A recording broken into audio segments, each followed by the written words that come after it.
One of the most important realizations out there, right? You could say for life in general, certainly any situation, is simply knowing that there are options. There are always options. And that's in reference to that metaphorical edge or cliff that we all come up against every now and then. Right? In one capacity or another, we've all been there. We've had enough. We're mentally, physically exhausted. The deck seems to be stacked against us, and things feel hopeless. Right? And the reason that this realization has been so valuable is because it's in these moments that the negative seems to want to overshadow the opportunity. It's all we see.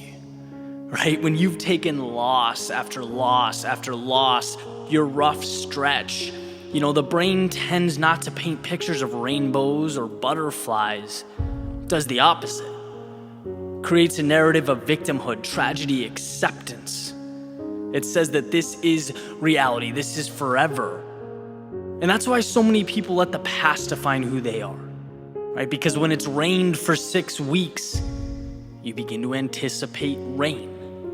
But that's why this little rule is so crucial, right? It says, hey, listen, take a step back and remember that you were the one pulling the strings.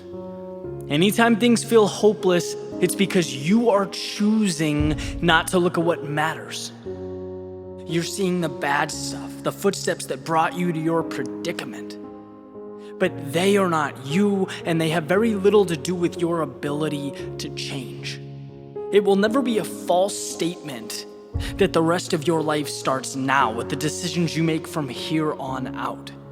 The trick is you have to see the ocean of opportunity and not that bucket of water that you tripped over. That will always be the temptation. And I can speak from experience. I've had projects fail. I've had investments fall apart, relationships come crashing down, all the above, just like every single person alive. But what makes or breaks us is the ability to recognize our emotional state, understand that we're being irrational. Our discomfort, panic, dreary outlook, all of that is self-induced, self-made. And we can decide to see the good. Your business idea was a disaster. Fine. There are 2 things you can do. You can say to yourself that you suck and you can dwell on it, or you can think about the experience, the relationships you built, the lessons learned. Look, some people pay 6 figures to read about your experience in a textbook. You lived it. Maybe it didn't go exactly as planned, but you'll get to talk about that someday in an interview, right? After your next project, your next business blows up and changes the world. You can do anything, you can go anywhere, and I say that because just the thought is incredibly liberating. You're never stuck, and how amazing is that? Unless you hold out your hands and cuff yourself, limits do not exist. You have weaknesses, sure, fine, we all do, but the question is, what are your strengths?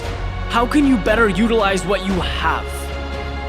The wealthy, the successful, the accomplished, the people you read about, they take the down times in stride. And I'm not saying smile and whistle while things fall apart around you. What I'm saying is anything that falls apart can be rebuilt, recreated. So don't forget that. Right? Stop limiting your perspective. A loss is a future gain. Ends are new beginnings. Being scared means you're trying something new. Being embarrassed means you're learning. Sure, on the surface, these things look bad, sometimes very bad, but in the long run, they make you who you are. I always say people don't run marathons because it feels good.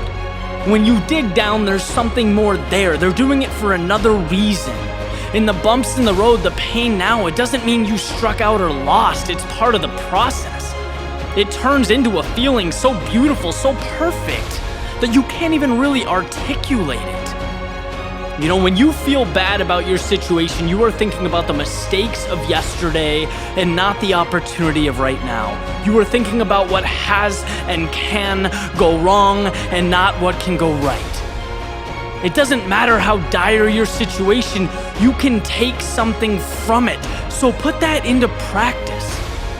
Next time you're feeling discouraged, and that time will come, ask yourself what you are really focusing on. Seriously.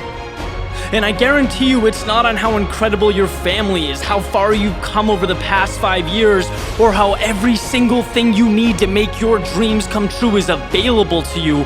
No, you're probably thinking about the ridiculous, irrational nonsense that holds you back. Right? You will face obstacles in life and you will overcome them, but be the solution, not another obstacle in your own way. When you are against the wall or on the edge, think bigger. Remember that any situation can be undone. Any story can be rewritten. See the opportunity. Pull out your notebook and get to work on building the world as you want it to be, not as it is. The answers are all around you. Choose to see them.